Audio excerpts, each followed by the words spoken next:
Listo, hermano. Muy buenas noches, tengan todos.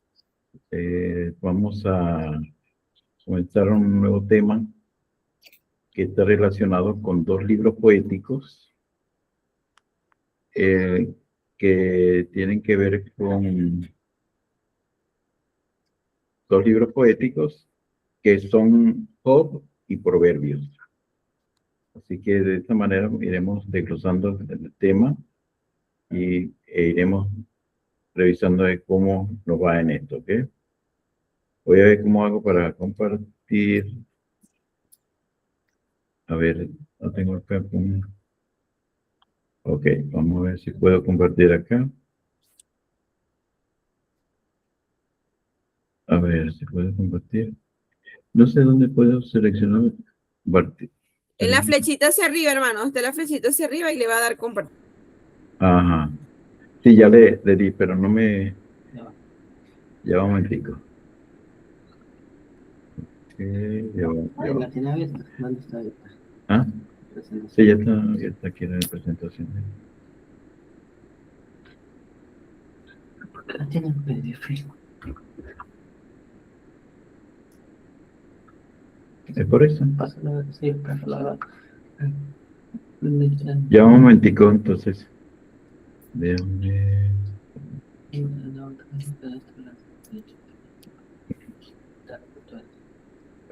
Ok.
Ya. ¿Me escuchas?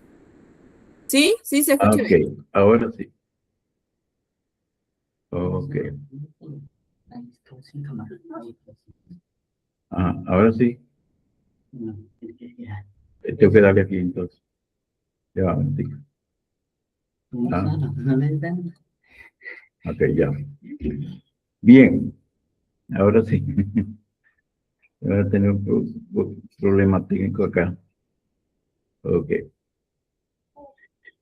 Bien, si se ve, si se observan Sí, sí se la ve. página, ok, muy bien. Ok, en esta ocasión entonces vamos a estudiar la que tiene que ver con la sabiduría del sufrimiento.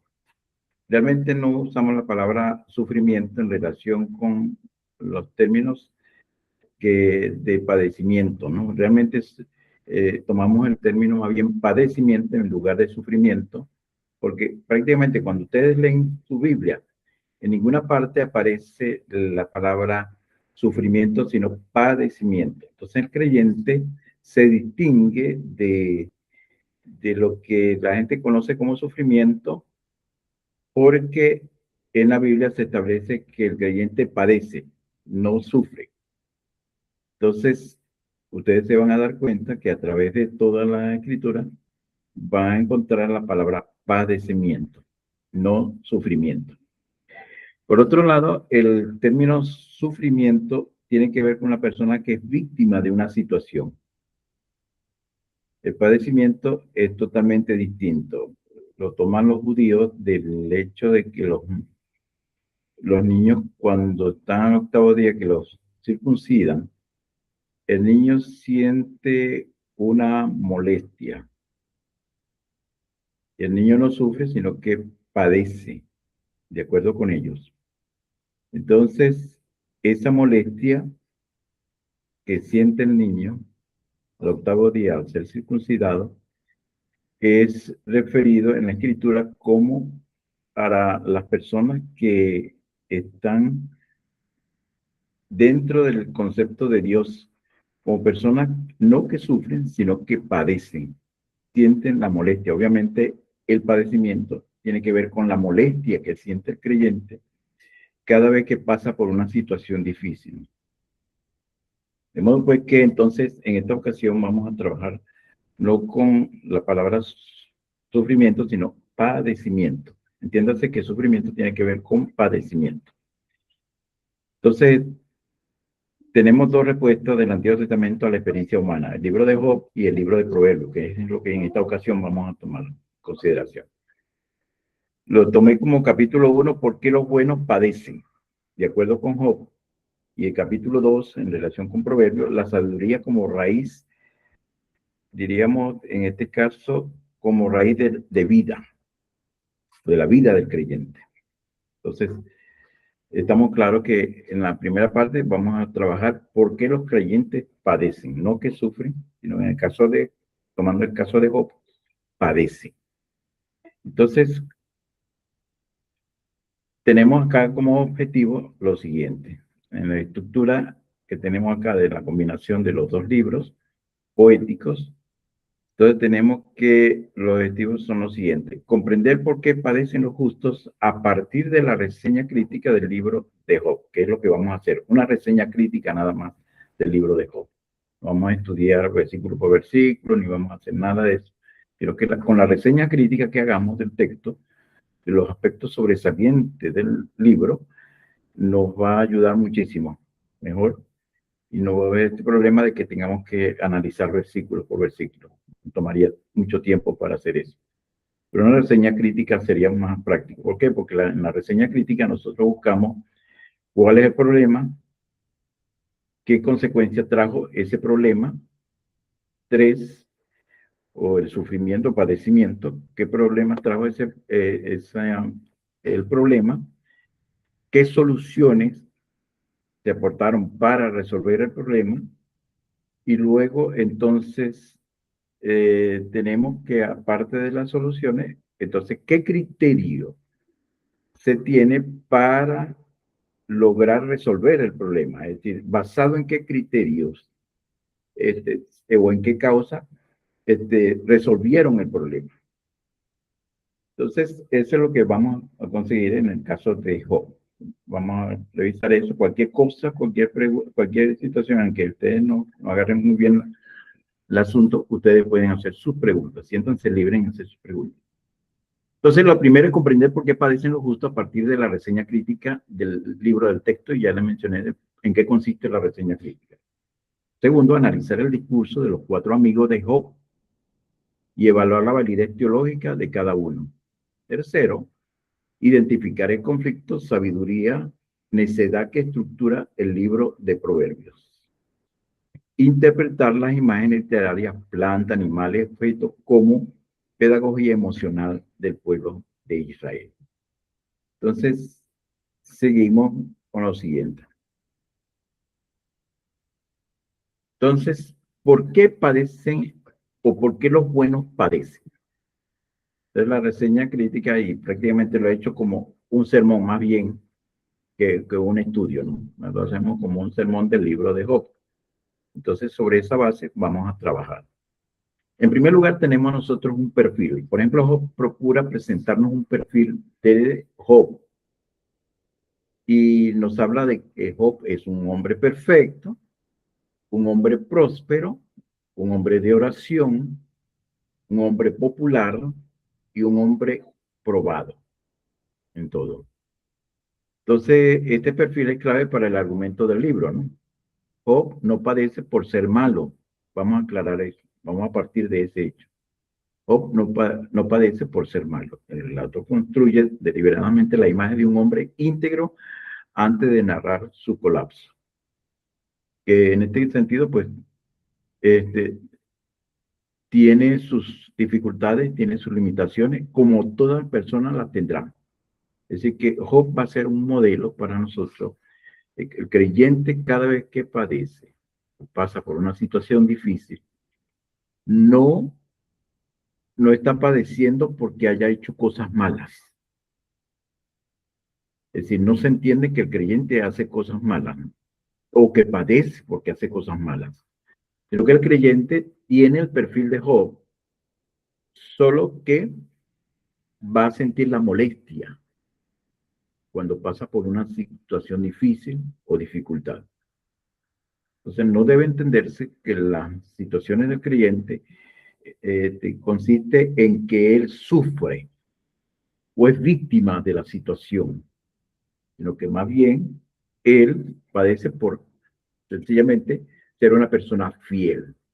Cuando ustedes leen, por ejemplo, el capítulo 1, versículo 12 de Job, ustedes se van a encontrar allí el por qué Job padece. Es decir, se lo va a aclarar. Toda persona, entonces hacemos una generalización. Toda persona va a padecer porque es fiel.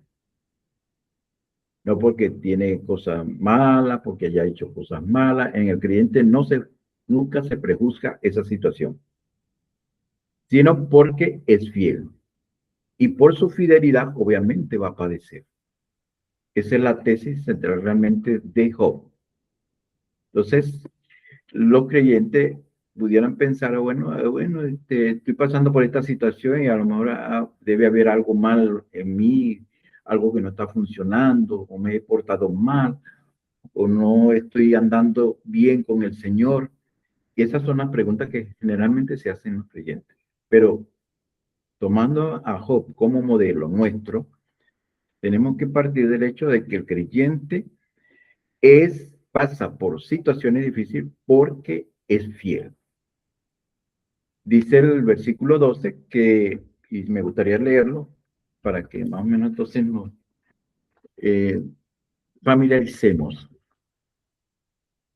con lo que implica el concepto de Job, el concepto de padecer o padecimiento de parte del creyente. ¿En qué consiste ese padecimiento? Dice, por ejemplo, el versículo 12, dijo Jehová a Satanás, he aquí todo lo que tiene está en tu mano. Solamente no pongas tu mano sobre él. Y salió Satanás delante de Jehová. Y luego entonces comienza a narrar la situación por la que entonces Job comienza a padecer. Es decir, Dios le da permiso, si se quiere, a Satanás, porque Satanás significa fiscal. En hebreo se usa la palabra Satán para alguien que es fiscal, es decir, que es acusador. Y en este caso, Satanás es un acusador. Hace la función de ese fiscal, de acusar. Y entonces, en ese perfil, o en esa situación, entonces Dios le da o le permite a Satanás tocar su cuerpo, pero no tocar su alma. Así pasa con el creyente. Puede que toque su cuerpo, puede que toque sus cosas materiales, pero no tocará su alma. Y la razón es porque, de acuerdo a la opinión de Satanás, nadie sirve a Dios de balde. Y él dice, no es posible que un hombre próspero, un hombre perfecto, un hombre próspero, un hombre de oración, un hombre popular, un hombre probado, no, no falle, no tenga fallas, no le falte a Dios. Y Dios le demuestra que Él es fiel a Él, aunque pase por una situación difícil. Entonces Satanás hace su trabajo. Dios le dice, tócale su cuerpo, En palabras sencillas, ¿no? Tócale su cuerpo, pero no toque su alma. El diablo puede tocar, puede, no el diablo, sino digo, estoy hablando de Satán como acusador, puede que toque nuestras cosas, nuestra vida, pero no puede tocar nuestra alma. Mientras nosotros nos mantengamos fiel a Dios. Eso es importante. ¿Que va a padecer el creyente? Sí. ¿Por qué? Porque es fiel a Dios. Cada vez que nosotros seamos fieles a Dios, vamos a padecer. Eso es innegable. Entonces, toda persona que es fiel siempre va a padecer porque es leal a quien ama o aprecia o etcétera, a quien sirve. Entonces, estamos en este sentido bien claro con lo que hemos mencionado ahora. Bien, hechos que describen el padecimiento de Job. Hubo en él, el padecimiento de Job consistió en pérdidas fundamentales y pérdida de la salud. Digo pérdidas fundamentales como por ejemplo las posesiones materiales, como lo reseña el capítulo 1, versículo 13 al 17, la pérdida de sus hijos, el capítulo 1, versículo 18 al 19, y el apoyo de su esposa, según Job 2:9. Entonces viene la pérdida de la salud. Una terrible picazón o sarna. Dice que fue herido por una sarna. El texto no dice otra cosa, sino que fue herido por una sarna. Entonces los gusanos en las úlceras, ojos llorosos, cuerpo demacrado, pérdida de la piel, esas son las características que nosotros observamos de la pérdida con relación a la salud. Si algo afecta a la salud, pues tendrá esas características. Y ya ustedes más o menos podrán imaginarse lo que eso implica. Entonces, los motivos por los cuales los buenos padecen son los siguientes. Amamos a Dios inclusive sin que Él nos ha dado. Dice aquí, amamos a Dios inclusive sin lo que Él nos ha dado. A pesar de eso, nosotros amamos a Dios. Según Job 1, 8 al 12. Número 2, nuestro padecimiento, ¿qué hace? Enseña a otros la sabiduría de Dios. Punto 3, nuestro buen ejemplo habla con rectitud de Dios. Y en cuarto lugar, nuestro ejemplo mueve a otros a la oración eficaz. ¿Por qué? Así como él ora en el capítulo 42 por sus amigos, porque Dios le pidió que orara por sus amigos, él ora por ellos y dice que Dios le concedió el doble. Entonces, es interesante el hecho de que nosotros tengamos estos 4 motivos claros de acuerdo con Job. Eso es lo que vamos a hallar nosotros realmente en un libro poético como el libro de Job. Hay acá, vamos, por ejemplo, ya dije, sin lo que Él nos ha dado, nuestro padecimiento enseña a, nuestro padecimiento enseña a otros la sabiduría de Dios, nuestro buen ejemplo habla con rectitud de Dios. Y el concepto de bueno, cuando yo digo que los creyentes son buenos, o por qué padecen los buenos, es porque para nosotros el concepto de justicia no significa ese concepto que se ha dicho de que Dios nos declara justos. No, Dios no nos declara justos. Simplemente que nosotros actuamos dentro de lo cual, o el propósito, dentro del propósito para lo cual nosotros fuimos creados. Por eso ustedes observarán que en el Antiguo Testamento, tanto en el Antiguo como en el Nuevo Testamento, se va a hacer la comparación del creyente con el árbol. Por ejemplo, el Salmo 1:3, citando este libro poético de los Salmos. El Salmo 1:3 dice que, vamos a leerlo porque entonces sería más preciso. Planteado junto con corrientes de agua. Él será como árbol plantado junto a corrientes de agua, que da su fruto en su tiempo y su hoja no cae, y todo lo que hace prosperará. No dice que será próspero, sino que todo lo que hace prospera. Es decir, donde interviene la mano del justo, las cosas prosperan. No usamos el término que somos declarados justos por Dios. por la explicación de que somos declarados justos por Dios, sino que nosotros, en este caso, estamos diciendo que nosotros somos como el árbol, que el árbol es bueno porque actúa dentro del propósito para lo cual fue creado ese árbol, que es la de dar fruto.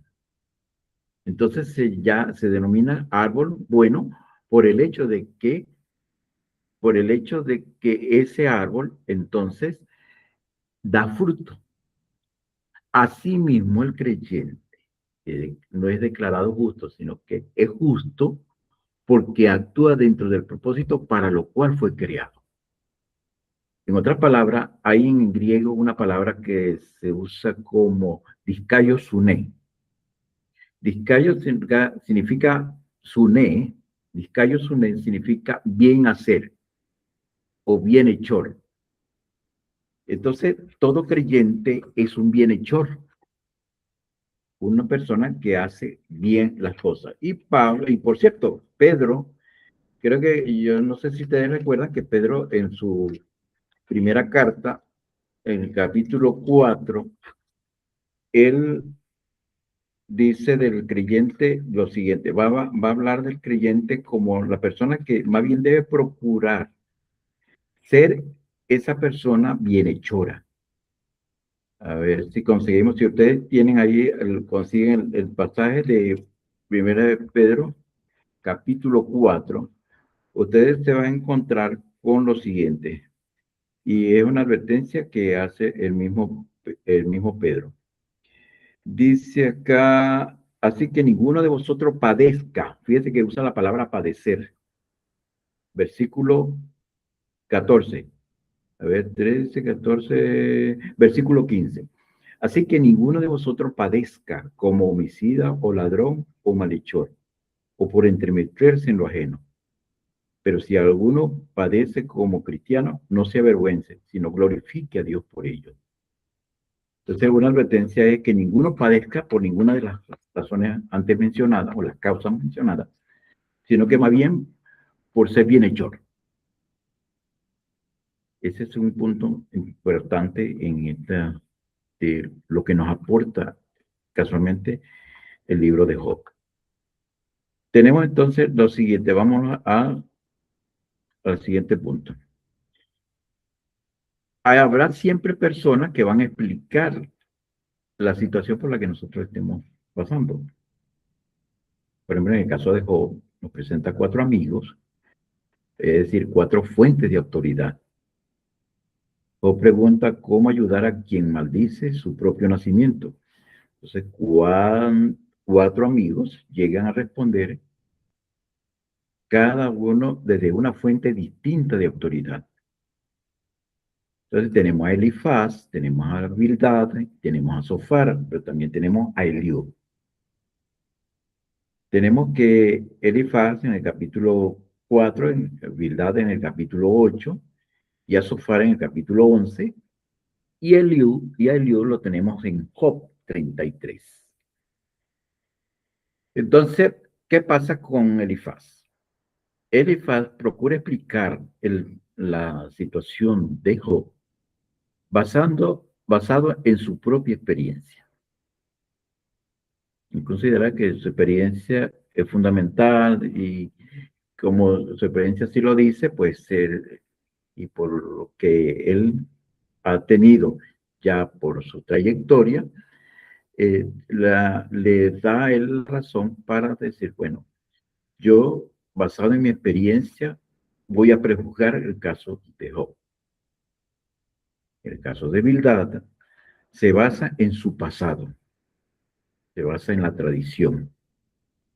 Entonces, él dice, como yo he visto, como yo he hecho, es decir, va a usar pasajes así que llaman mucho la atención, ¿no? Va a usar refranes, va a usar cosas del pasado para explicar la situación por la que está pasando Job. Pero tenemos a Sofar que se basa en su falsa sabiduría. Entonces, el capítulo 11 de Job, ahí tienen ustedes las citas, 11 de Job, 1, 4 al 6, ustedes van a encontrar cómo él basa en que lo que él sabe por experiencia le permite a él y le da autoridad a él para poder explicar la situación de Job. Y eso va a pasar. Habrá gente que basado en su experiencia dice, bueno, yo tengo experiencia en eso y te explica la situación por la que estás pasando. Otro va a decir, bueno, yo tengo un pasado bien difícil y de acuerdo con la tradición y de acuerdo con lo que yo he aprendido, eso me permite a mí, con autoridad, explicar tu situación. Igualmente habrá un sofar que basado en su sabiduría, en lo que él sabe, en los refranes, porque a veces se emplean en refranes, para poder explicar la situación de alguien que está pasando por una situación difícil y crítica. Y tenemos finalmente a un Eliú que se basa en la perspectiva distinta. Él tiene una perspectiva distinta. No se parece en nada ni a Elifaz, ni a Bildad, ni a Sofar. Sino que él plantea ya una situación basada más que todo en Dios, en los sueños, en las experiencias que Dios le dio a otros antepasados, donde a través de esos sueños, revelaciones y visiones, a través de esos sueños, revelaciones y visiones, Dios le explicó a ellos el motivo por el cual estaban padeciendo. Eso es importante tener claro. Vamos acá, ahorita vamos a ahondar en cada uno de estos casos de Elifaz y Bildad y todo ello. Vamos a ver el perfil del padecimiento, ante el padecimiento. El centro es que el sufrimiento tiene su interpretación. El método que emplea el Job es el teológico pastoral y a la vez educativo. Se procura enseñar a Job a través del padecimiento. Job tiene un perfil humano y tiene un perfil espiritual. Y un perfil espiritual bastante satisfactorio delante de Dios. Tenemos los amigos, es el modelo de interpretación del padecimiento. Los amigos tienen que ver con el modelo que se presenta en cuanto al padecimiento, de cómo explicar el padecimiento. Por ejemplo, Elifaz parte de la experiencia como autoridad. Esa es su autoridad. Yo tengo autoridad porque tengo experiencia. Y otro diría, bueno, yo conozco el pasado y en el pasado me han sucedido cosas y la toma como norma, en el caso de Bildad. Y Sofar dice, bueno, la razón sin escucha, dice, no presta muchas cuestiones, no presta atención a la situación de Job, sino que comienza a explicarlo de cómo él piensa, ¿no? En lo que él considera que tiene razón. Por ejemplo, puede ser que tus hijos han pecado y él le explica y lanza esa diciendo, bueno, puede ser que tus hijos están en pecado y por eso tú estás mal. Cuando usted lee el versículo 5 del capítulo 1, donde Job hace una oración, recuerda que él dice, puede ser que mis hijos hayan hecho mal. Entonces, por ahí se va. Entonces, tenemos aquí lo siguiente. Elifaz dice, yo conozco la realidad porque la he experimentado. Ese es el tipo de Elifaz. Experiencia sin contexto. No tiene contexto, no tiene antecedente en relación a explicar la situación por la que está pasando. Tenemos habilidad. Él dice, los antiguos ya nos enseñaron cómo funciona esto. Y basado en eso, yo te explico cuál es el problema tuyo. Luego, Sofar, entonces viene, mi razonamiento explica lo que está ocurriendo. Es decir, la manera, el modo de razonar él. Pues usa refranes, usa cualquier otra cosa para poder explicar la situación por la que está pasando Job. Entonces, hay una razón sin humildad de parte de él, porque se siente muy engreído, él explica o procura explicar la situación de Job. Eliú, el padecimiento como aprendizaje. Dios puede utilizar, es lo que dice Eliú, Dios puede utilizar los sueños, el padecimiento, un mediador, el silencio, la corrección, el aprendizaje, el padecimiento como comunicación, aprendizaje y discipulado. Es como Eliú ve el padecimiento de Job. Así que ahí tienen ustedes todas las referencias en donde se halla toda esa base que tiene el Liu para justificar el por qué Job está pasando por lo que está pasando. Luego entonces tenemos a Dios, en el perfil de Job tenemos a Dios. Dios, revelación que supera las explicaciones humanas. Es decir, Dios se revela. Y a través de esa revelación, pues Dios se muestra en sueños, se muestra en otras situaciones afines para poder hacerse explicar o explicarle al individuo el por qué está padeciendo. Luego viene la aplicación, que significa acompañar al que padece. Esa es la idea.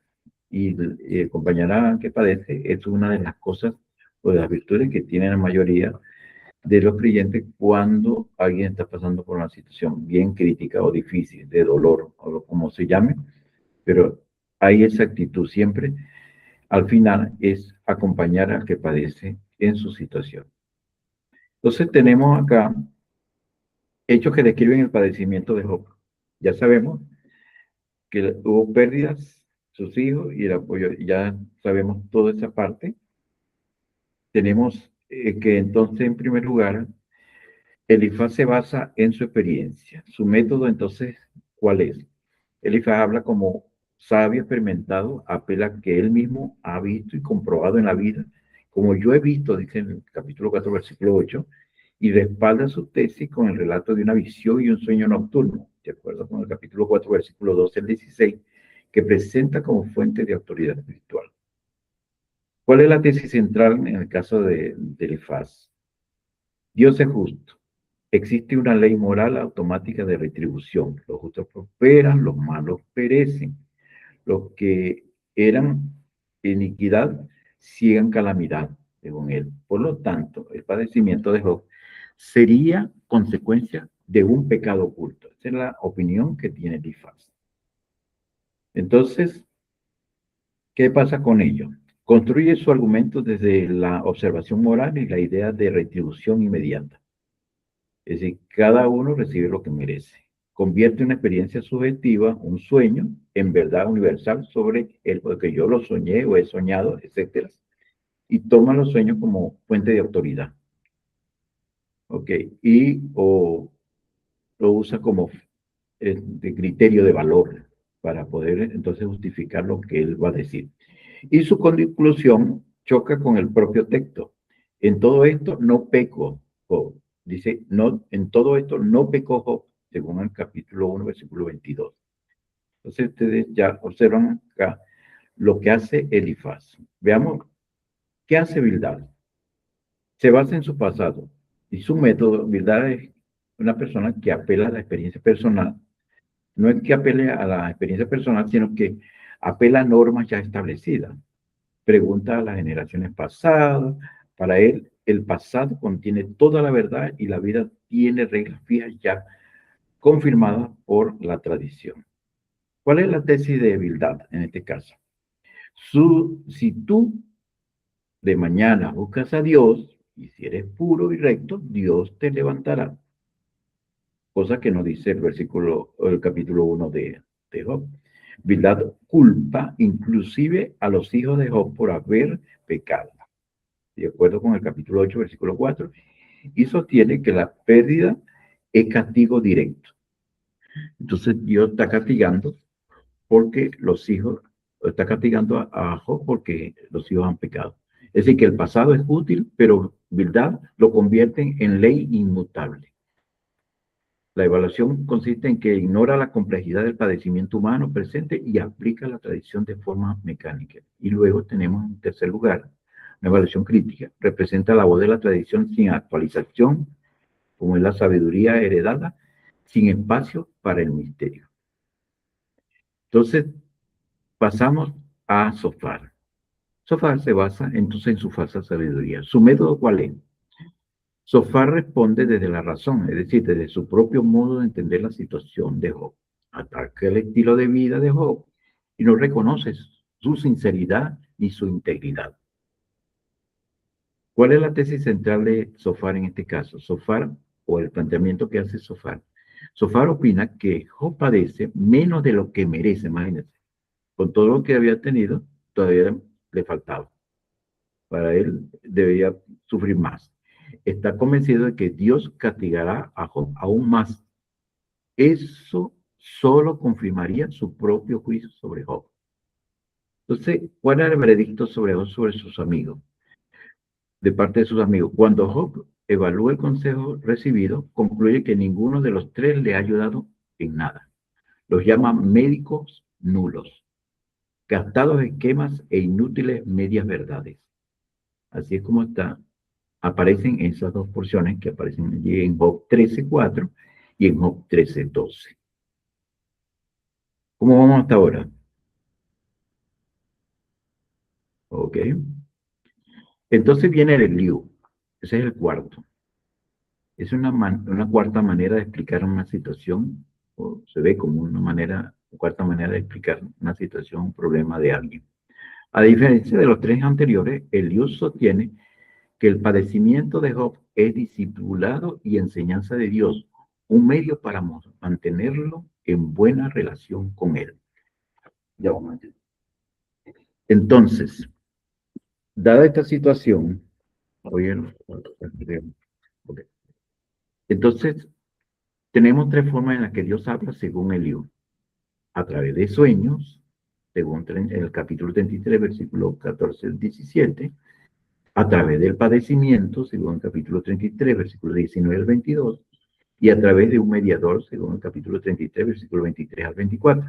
Entonces, el propósito de Dios al hablar, de acuerdo con el capítulo 33, versículo 29 al 33, es librarlo de la muerte, hacerlo sabio, enseñarle a guardar silencio para oír a Dios, formar gente que hace el bien, enseñar sabiduría a sus hijos. Ese es el propósito.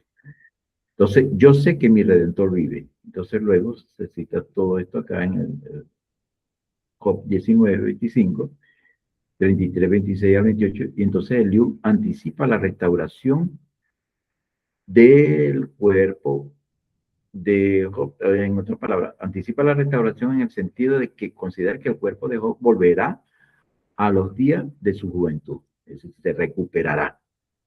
Esa es la manera como habla Eliú. Bien, entonces tenemos lo siguiente. En síntesis, lo que el libro realmente enseña, hermanos, es que el padecimiento no siempre es castigo. Porque el perfil de Job y el veredicto divino, de acuerdo con el capítulo 1 que hemos leído, desmiente la fórmula retribución. De esa fórmula de que la retribución es igual pecado que sostiene Elifaz, Bildad y Sofar. Los tres están de acuerdo que hay una retribución de parte de Dios, que él está recibiendo lo que merece. Entonces, eso se llama retribución. Entonces, Dios usa el padecimiento más bien con propósito. Dios introduce una categoría que los otros ignoran, que el sufrimiento como disciplina formativa, no solo como condena. El sufrimiento o el padecimiento como disciplina formativa.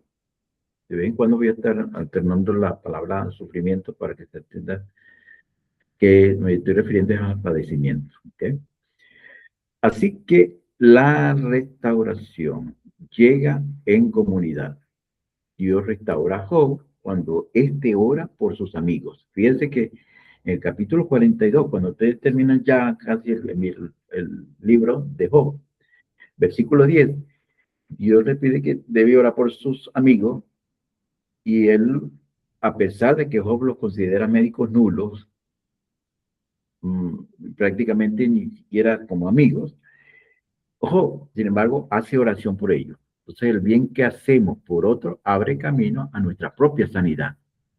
Es decir, no dejamos de ser buenos, de ser generosos, de ser misericordiosos, de bregar con otras personas, sino que por el contrario nos abrimos hacia ellos en bienestar, a fin de que Dios pueda obrar en nuestra situación. Porque en la medida en que nosotros nos comportamos uno de más de manera apropiada, en medio de una dificultad, eso abre camino para que haya sanidad en nosotros. Esa es la idea. Bueno, aquí terminamos prácticamente el libro de Job. ¿Sí?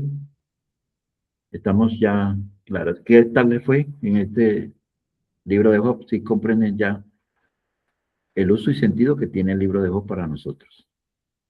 Esa es la idea, ¿no? No sé si hay preguntas o está claro todo. Bien, sigo adelante, asumo que sí. Vamos entonces al libro de Proverbios. En relación con las situaciones por las que pasamos nosotros, entonces el libro de Proverbios nos enseña a nosotros que la sabiduría es la raíz de la vida.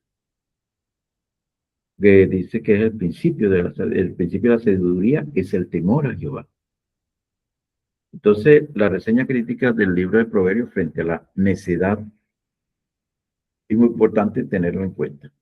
La propuesta del libro y el problema que enfrenta. Por ejemplo, la propuesta del libro de Proverbios es el siguiente. Proverbio es un manual moral, una disciplina emocional para el Israel. Entonces usa imágenes de plantas, animales y objetos. Y una cosa que te van a observar en el Antiguo Testamento es que siempre se va a usar las plantas, los animales y objetos para enseñar al creyente o para enseñar al pueblo de Israel o para enseñar al hombre que Dios ha creado. ¿Estamos de acuerdo, no? Usa la naturaleza siempre para enseñar algo. Por ejemplo, como vimos en el Salmo 1, el justo es como el árbol plantado junto a corriente de agua. Entonces va a usar las plantas, la naturaleza, para enseñar al hombre a cómo debe vivir. Entonces tenemos acá que, pues usted, si la verdadera sabiduría consiste en dominar las emociones bajo el temor de Jehová y vivir en una comunidad justa y fiel. Entonces Israel es una nación más emocional que racional, vamos a estar claros, ¿no?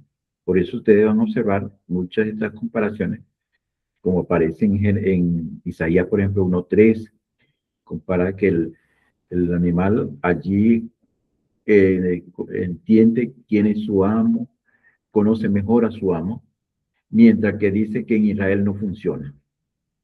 Es decir, Israel con todo eso no conoce a Jehová.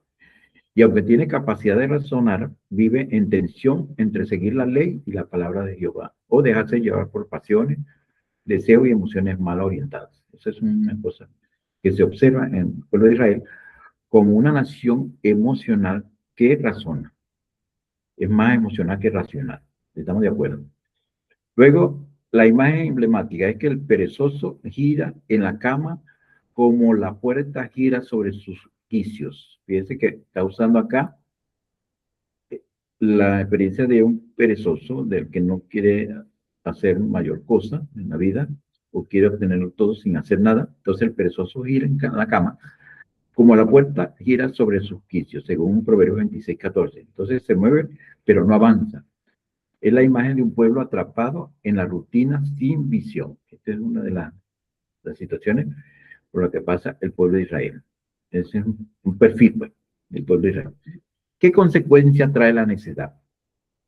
Por ejemplo, espiritual, alejamiento de Jehová, quien es la fuente de la sabiduría. Social, injusticia, pobreza y opresión hacia el débil. Estas son las situaciones por las que está pasando el pueblo de Israel. Emocionalmente, Israel, entonces, padece angustia, miedo y sensación de desamparo. Entonces, necio y su vómito. Entonces, ahora, Proverbio 26:11 va a hablar del necio y su vómito. El necio como un perro que vuelve a su vómito. Imagen repulsiva que refleja la repetición de errores y la autodestrucción. Casa sabia, casa en ruina. Como dice acá Proverbio 24:3. La casa edificada con sabiduría se contrasta con la ruina emocional y material de quien vive en necedad. Es decir, de quien procura siempre hacer lo mismo y no mejorar su condición de vida. Bien, entonces tenemos lo siguiente. La solución es educar por medio de imágenes, en el caso de Proverbios. Esta es la manera como se caracteriza Proverbios. El escritor decide educar emocionalmente al pueblo a través de imágenes concretas que se interpretan como doctrinas para la vida diaria. Entonces la sabiduría en este sentido, deja de ser un concepto abstracto y se convierte en una forma de vida. Por ejemplo, la planta habla de la vid, los espinos, árbol de vida. De los animales habla de la hormiga, perro y león. Son las características que observamos en la lectura que hacemos del libro de Proverbios. Y objeto es balanza, lámpara y sendero, respectivamente. Entonces, ve a la hormiga o perezoso, dice por ejemplo Proverbios 6:5 o 6:6. No es una mera observación biológica, sino aprendizaje emocional. Despierta vergüenza y deseo de cambio en quien escucha el mensaje. Esa es la manera como Proverbios va a enseñar. Entonces, la imagen de sabiduría, árbol y camino, el árbol de vida frente a la podredumbre, lo encontramos en el Proverbio capítulo 11, versículo 30, donde el fruto del justo es árbol de vida, pero la sabiduría se asocia al árbol de vida firme, fértil, que da sombra y alimento. En eso se relaciona la sabiduría con el árbol también. Ahí se vuelve a tomar el árbol como modelo, entonces se va explicando esa situación. De tal manera que el individuo pues, puede entender claramente cuál debe ser su misión en la vida ante Dios y ante sus semejantes. Entonces la necedad, en cambio, dice que carcoma en los huesos, de acuerdo con Proverbios 14:30, un deterioro interno invisible pero mortal. Así que la senda recta frente al camino torcido, la vida se presenta como un camino, y el justo es como la luz de la aurora que crece en intensidad hasta el día perfecto. Entonces el necio camina en tinieblas y tropieza sin saber en qué cae, y la imagen de una vida sin dirección ni luz. Esa es una manera como el proverbio va dando clase al creyente de Israel en Dios de cómo debe conducir su vida. Una vida en sabiduría. Debe ser sabiduría andante, de acuerdo con Proverbios. Las imágenes de sabiduría, entonces tenemos, entre las imágenes de sabiduría, entonces tenemos la hormiga y mujer sabia, pues. Usa esos dos ejemplos, hormiga y mujer sabia. La hormiga frente al perezoso, por ejemplo, la hormiga es modelo de previsión, de acuerdo con Proverbios 6. Trabaja sin que nadie la mande y guarda para el futuro. Eso hace la hormiga. Y el necio dice necio perezoso es como una puerta que gira en su gazne, en su bisagra. Proverbios 26:14. Siempre en el mismo lugar sin avanzar. La mujer sabia frente a la mujer necia. Estamos la hormiga frente al perezoso, pero la mujer sabia frente a la mujer necia. La sabia edifica su casa como quien planta su viñedo. La visión de largo plazo, trabajo constante y fruto duradero. La necia derriba su propia casa con sus propias manos. La necesidad de autodestructiva, inclusive sin oposición externa. Eso es lo que hacen. Tenemos entonces que Israel, aplicado a la planta de Jehová, Proverbio usa la comparación agrícola para reflejar la vida emocional y espiritual del pueblo de Israel. Por ejemplo, raíz y fruto. Una de las características es hablar siempre de raíz y fruto. Entonces Israel se hunde en su raíz, en la ley, y produce fruto de justicia, de acuerdo con Proverbios 12:12. El necio arranca la planta. Entonces la necesidad es como dejar que las espinas invadan el campo de la vida del individuo. Entonces, de acuerdo con Proverbios 24:30-34, hallamos esta diferencia de que más bien el necio, en vez de echar raíces o dar fruto, más bien arranca la planta para que no haya nada, ni raíz ni fruto. En el caso del punto 3, tenemos acá es podar para crecer. Una de las características que plantea el libro de Proverbios es podar para crecer, es de que la corrección y la disciplina son como el labrador que poda para dar más frutos, de acuerdo con Proverbios 3:11-12. Y además se habla del creyente o de Israel como el jardín de Jehová. El pueblo sabio florece junto a las aguas y el necio se marchita como hierba al sol. Esa es una de las cosas que nosotros observamos en el libro de Proverbios, que es indispensable conducirse en sabiduría para asumir el padecimiento que pueda ocasionarse por ser fiel a Dios. Entonces, el escritor culmina con la imagen de la mujer sabia y virtuosa, por ejemplo, en el caso de Proverbios 31, representación de un Israel restaurado. Entonces se hablan de tres términos: diligente, firme y generosa. El diligente, como la hormiga, trabaja con previsión y sin pereza. Es firme como el árbol plantado junto a aguas, estable y fructífero. Y es generosa como la lámpara que nunca se apaga, porque cumple el propósito para lo cual fue creada. En términos emocionales, el camino de la sabiduría conduce a la vida, honor y plenitud, y el camino de la necedad a la ruina, vergüenza y muerte.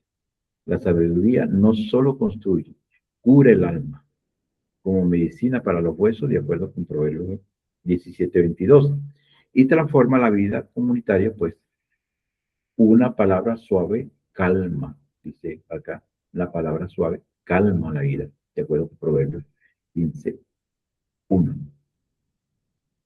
Tenemos entonces que Job y Proverbios entonces nos muestran dos rutas de la misma sabiduría. El libro de Job entonces parte de la emoción, el dolor, el clamor, la protesta, para llegar después a la razón, cuando los amigos intentan explicar o procuran explicar teológicamente el padecimiento.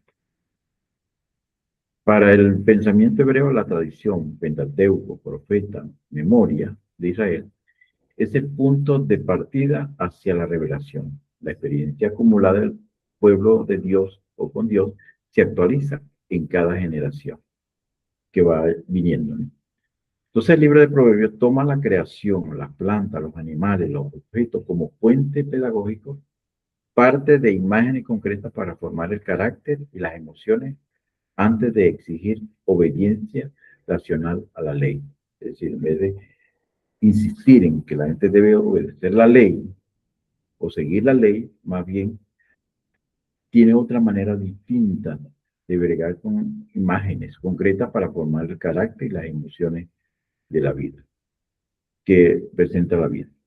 Tenemos entonces que la sabiduría cubre el alma, transforma la vida comunitaria y conduce, como el árbol de vida, a la restauración de lo perdido en el Edén o en el huerto del Edén. De modo pues que en este sentido llegamos entonces a una conclusión. Para nosotros entonces sería importante saber cómo distinguimos en la vida real entre un padecimiento formativo, como afirma el Liu, y uno que exige simplemente acompañamiento. Y uno que exige simplemente acompañamiento. ¿Cuál sería nuestro punto de vista en este caso? Con todo lo que hemos aprendido, hemos visto que el padecimiento nos enseña, nos va formando. Y hay otros que más bien quieren que a la gente se conduela de ellos, lo acompañe y los ayude en su situación. Otra es, el número 2, es qué imágenes de proverbios, como la planta, el animal u objeto, describe mejor tu propio proceso de crecimiento de sabiduría o en la sabiduría. Es decir, cuál de esos, como planta, animal o objeto, describe mejor tu propio proceso de crecimiento espiritual y sabiduría. ¿De qué manera entonces, en tercer lugar, la comunidad de fe puede evitar el error de Elifaz, Bildad y Zofar al acompañar a quien padece? Si esas son las personas que acompañan a alguien que tiene una manera muy particular de razonar el problema de los demás, ¿para qué tener compañeros? Ese es un punto que se plantea en Job. Y luego, finalmente, nosotros tenemos que estar conscientes de que nosotros tenemos en la palabra de Dios más bien sobrado de recursos de cómo entender la vida, no como personas que somos víctimas de una situación, sino por el contrario, somos personas que padecemos por causa de que insistimos en ser fieles a Dios. Y en la medida en que nosotros seamos fieles a Dios, va a haber dificultades. El libro de Proverbios sí nos enseña que la sabiduría nos ayuda a ser personas andantes, sabiduría andante en la manera de comportarnos y de conducirnos en nuestra vida y de cómo, bueno, corregir las cosas que pasan en la vida de una manera distinta y favorable. Bueno, no sé si hay preguntas de parte de ustedes. Hay algunos acá que ya ven algún comentario. ¿Les parece esta forma de Job y Proverbios enfocarnos a nosotros la vida y de cómo vivir la vida cristiana y cómo enfrentar el padecimiento sin mayores problemas, a pesar de las pérdidas que puedan ocasionar? Dios termina diciendo, aún en el caso de Job, capítulo 42, que Dios le dio a Job el doble de lo que había perdido. Entonces, acá nosotros tenemos la esperanza, la seguridad de que puede ser que las cosas que nos sucedan en la vida produzcan pérdidas muy notorias. Pero recuerden que en Dios, entonces, tendremos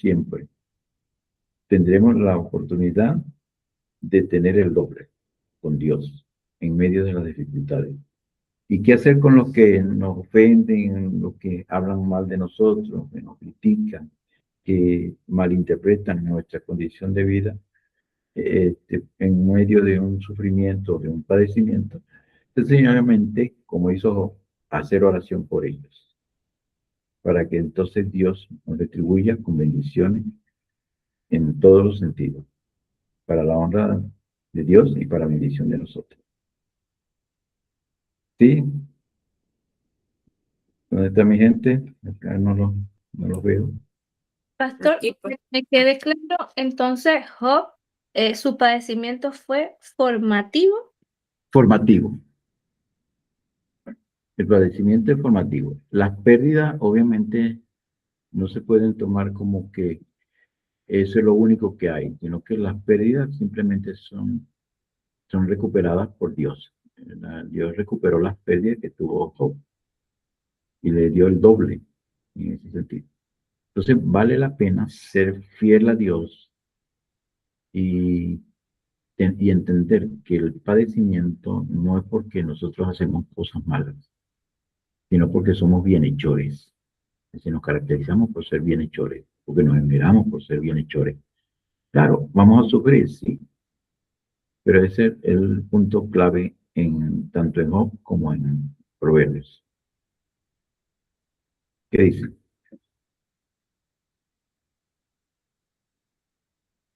Entonces, quiero oír sus comentarios. ¿Qué opinan de todo esto?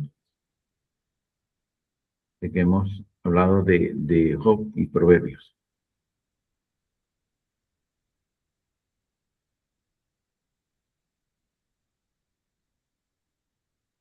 A ver, acá. Proverbio, un libro de corrección, de disciplina, un libro donde nos enseñan la ley moral, un Sí. libro de sabiduría, un libro que nos enseña hasta la economía del reino, la riqueza, la Sí, honradez. exacto. Es un gran libro escrito por Salomón y por muchos otros autores también. Sí. Un libro de verdad que, y nunca había escuchado que el libro de Job era un libro de padecimiento, sino de sufrimiento. Y menos Ujú. aún había escuchado que la persona o sea, que Job no sufría, sino que padecía. Y Padecía. que el cristiano padece por ser fiel. Eso de verdad Exactamente. me llamó muchísimo la atención porque nunca lo había escuchado. El Ujú. padecimiento es por la fidelidad. Y es por la fidelidad ante Dios, ante la fidelidad que tiene para con Dios, con relación a un medio mundano, a un medio que se mueve con intereses completamente diferentes a los Sí. intereses que se mueve el cristiano. Entonces, de verdad que me resultó bastante interesante. Bien. ¿Alguien más también tiene alguna otra opinión o están de acuerdo con nuestra hermana? Bueno, en mi caso tampoco lo he visto así, porque la Biblia dice que no hay ningún justo, ¿verdad? No hay todos somos pecadores, pero como el cristiano siempre busca hacer el bien, Sí, trae sorpresa, entonces verlo así como desde el padecimiento por la fidelidad y no sufrir, y no exactamente es un sufrimiento por pecado. exactamente. Eso es. El creyente es un bienhechor, procura ser bienhechor siempre. Y esa será siempre su meta y hace lo mejor que puede en su vida, pero si llegan situaciones difíciles, obviamente él las va a superar y se mantiene fiel, pues puede superarlo, pero si se desanima y se aleja, porque la circunstancia lo lleva a alejarse, según él, algunos opinan que las circunstancias lo hacen que se aleje de Dios. Ah, yo dejé eso porque yo estaba padeciendo mucho, estaba sufriendo mucho, estaba haciendo esto, estaba haciendo lo otro. Cuando debiera más bien asumir toda una actitud contraria, ¿no? Más bien pensar en que el sufrimiento más bien lo acerca a Dios. El padecimiento lo acerca más bien a Dios. No lo hace víctima de una situación. Eso es lo importante. ¿Alguien más quisiera comentar? No, y Bueno, pastor, y que lo es fácil, disculpe, ay, hermana Karen, usted tiene la mano adelante. Hable usted. No, me gustó mucho porque de verdad entender ese enfoque y verlo de que como creyentes, como cristianos padecemos, no sufrimos, porque es como siempre, ay, que la vida del cristiano es muy sufrida, el cristiano sufre, tiene castigo, tiene todo eso. Entonces, qué bonito es verlo desde ese punto de vista realmente, pues que es un padecimiento porque es como se entiende más por la parte espiritual. Y cuando hizo también explicó lo de la circuncisión, ¿verdad? Eso Ujú. era muy doloroso, pero sin embargo ellos lo hacían en obediencia porque era parte del padecimiento de que toca como cristiano. Esa circuncisión la vivimos hoy día también, quizá, por supuesto, no físicamente, ¿verdad? Pero sí hay una circuncisión cuando nosotros rompemos, quitamos, nos apartamos al Señor, sufrimos, porque a veces padecemos pues ese rechazo, Sí. padecemos esa burla, padecemos muchas cosas. Nosotros todo el tiempo padecemos el por qué ser cristiano. Entonces, Ujú. me gusta mucho ese enfoque de todo lo que pudo explicar, pues, y también el libro de Proverbios, pues, para mí particularmente es un manual de vida, es un libro que tiene, bueno, si uno quiere saber algo o tiene alguna duda, cómo actuar en la vida, en tomar decisiones como padre, como hijo, como Ujú. administrador, Sí, como todas las áreas de nuestra vida, me parece que el libro de los proverbios es el libro de sabiduría exacto. bueno, quisiera que de verdad que estas clases se estudiara un poquito más capítulos, más temas para Ujú. afianzarnos a nosotros, Ujú. áreas bien profundas para llevar el mensaje, pero bueno, el tiempo no nos apremia, pero de verdad que vale la pena estudiar esos libros. Y Ujú. muchas gracias por la explicación. Así es. Bueno, ¿alguien más? No, yo quería comentar que es bueno que aclarar como usted hizo el primer momento con la palabra sufrimiento y padecimiento, porque cuando hablamos de sufrimiento nos vamos a una posición de víctima. Yo lo veo como de ese Ujú. modo, como de victimizarnos.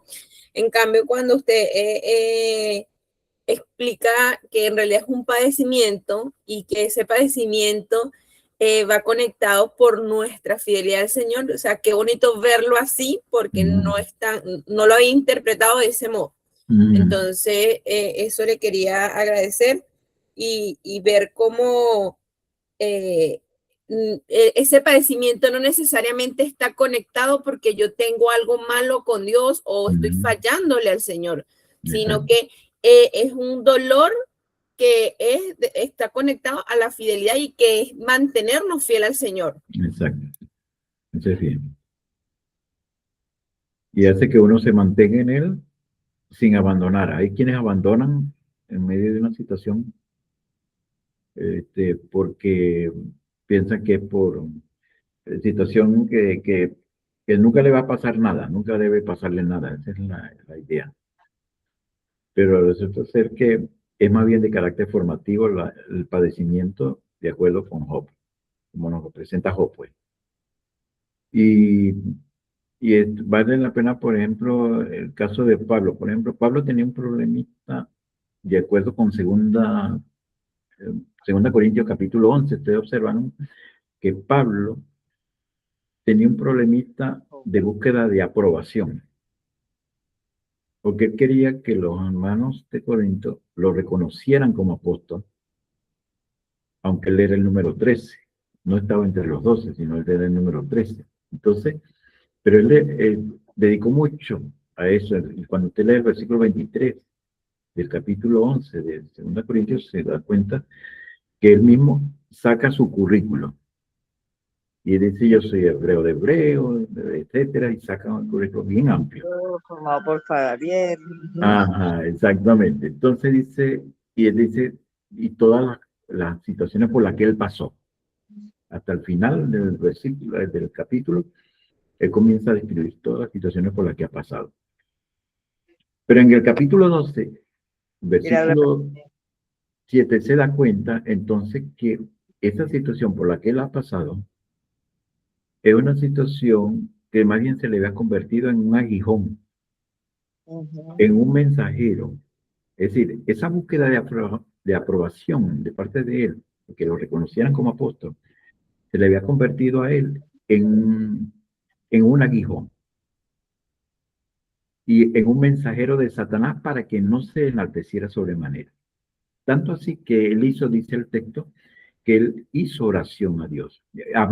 Apeló entonces esta vez, no apeló al currículo vitae, ¿no? Sino que apeló al hecho de que había estado en el tercer cielo y que había visto un hombre en el tercer cielo, no sabe si en el cuerpo o fuera del cuerpo, si recuerdan esa parte, ¿no? Entonces después él dice que oró 3 veces y nada ocurrió. Hasta que le fue dicho, bástate mi gracia porque mi poder se perfecciona en la debilidad. El versículo 9 del capítulo 12 de 2 Corintios, porque mi poder se perfecciona en la debilidad. Entonces Pablo dice, entonces ahora me gozo en las tribulaciones, me gozo en los problemas. Ahora sí, ¿verdad? Que voy a disfrutar esto.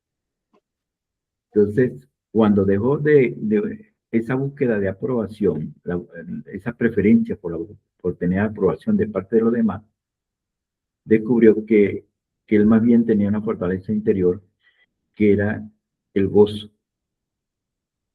de más bien gozarse en las tribulaciones, en los problemas, en las dificultades. ¿Ve? Porque cuando él dice que padecía, entonces más fuerte era el poder de Cristo en la vida de él. ¿Sí? Entonces, esto nos da pues a nosotros una enseñanza clara respecto a cómo vivimos nuestra vida y cómo enfrentar la vida con toda la claridad que nos da la palabra de Dios. ¿Sí? De cómo enfrentarla, cómo debemos vivirla. En el caso de Pablo inclusive. Entonces, creo que es una reflexión que nos va a ayudar muchísimo a futuro. Como el caso de un himno que, por cierto, hicieron de Cristo. Cristo se lo ve como padece. En el Nuevo Testamento habla de Cristo como que padeció. No dice que sufrió, sino que padeció. Alguien escribió un himno hace tiempo que decía, en Jesucristo, mártir de paz, en horas negras de tempestad, decía el canto. Entonces después, al tiempo, descubrimos que los versos del canto fueron cambiados. Dijeron, en Jesucristo se halla la paz, en horas negras de tempestad. Entonces, ¿por qué? Porque se hacía ver el sufrimiento allí, hacía ver a Jesús como víctima de toda la humanidad, como quien dice, ¿no? Él padeciendo como víctima por causa de la humanidad o por el pecado de los demás. Entonces, por eso ese himno le cambiaron los versos y le colocaron así, en Jesucristo se halla la paz, no mártir de paz. En vez de mártir de paz, lo cambiaron por se halla la paz. Dice, en horas negras de tempestad. Entonces, eso es importante, pues, tenerlo bien claro, que la palabra de Dios tiene muchas cosas muy buenas, para nosotros y que nosotros podemos aprovechar en relación a nuestra vida y a nuestras situaciones por las que estemos pasando. No, y aquí hay algo, pastor, que usted comentaba, el por qué los buenos, entre comillas, poder decirlo así, padecen. Y aquí en mis notas puse, nuestro padecimiento puede enseñar a otros la sabiduría de Dios, usted lo colocó. Exacto. Y yo ahorita aquí reflexionando, yo digo, y es verdad, lo conecto con la explicación que usted acaba de dar de Pablo, porque Pablo después dijo, me jacto de mi debilidad, donde yo soy débil, el Señor es fuerte.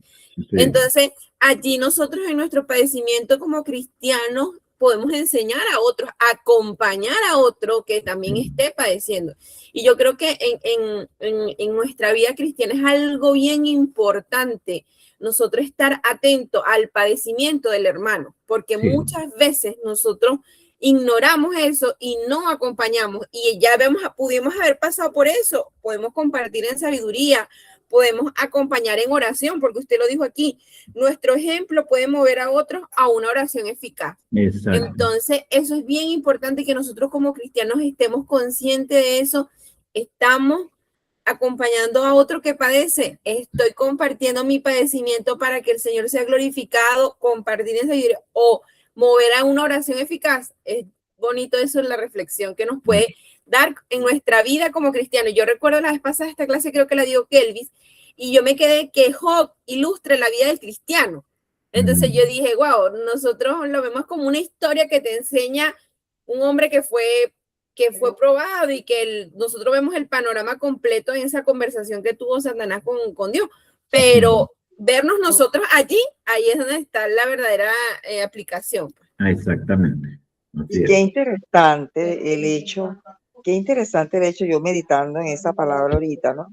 Ciertamente el Señor dijo, mi poder se perfecciona en sus debilidades. Cuando nosotros nos padecemos, que nosotros estamos viviendo ese momento de lo que estamos padeciendo, Dios también está tratando con nosotros y todo lo que le pasa a los hijos de Dios los ayuda para bien conforme a su propósito. Estamos siendo tratados, estamos formando el carácter mismo de Cristo y estamos siendo tratados y venciendo. Una vez que uno ha vencido y ya tiene autoridad, eso puede ser testimonio para uno acompañar, como dice Emigleid, para uno acompañar a otro y poder tener la autoridad para decirle, tú sí puedes porque yo lo pude hacer.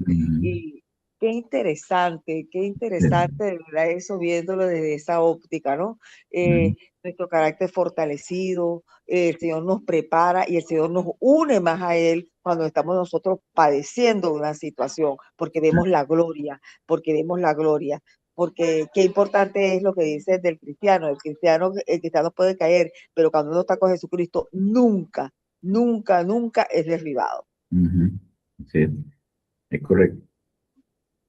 Bien. Bueno, hemos llegado pues al final de esto de la clase. Gracias, profesor. Gracias, pastor. Vamos a tomarnos la fotico, ¿les parece? Para que salgamos todos aquí.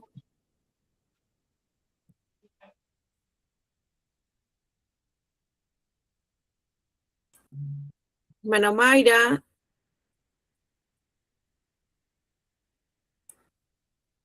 Dice que se desconectó ya. No está. Voy con la foto.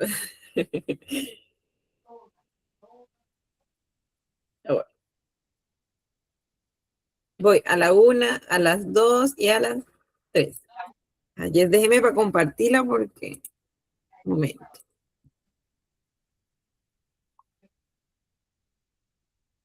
Ahí estoy, ¿dónde estoy? Aquí.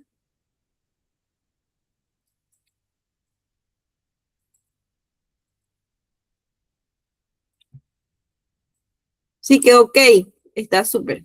Sí que bien. Yo salí medio con la boca abierta, no importa. Listo. Ahí la pasé al grupo. Voy a dejar de grabar.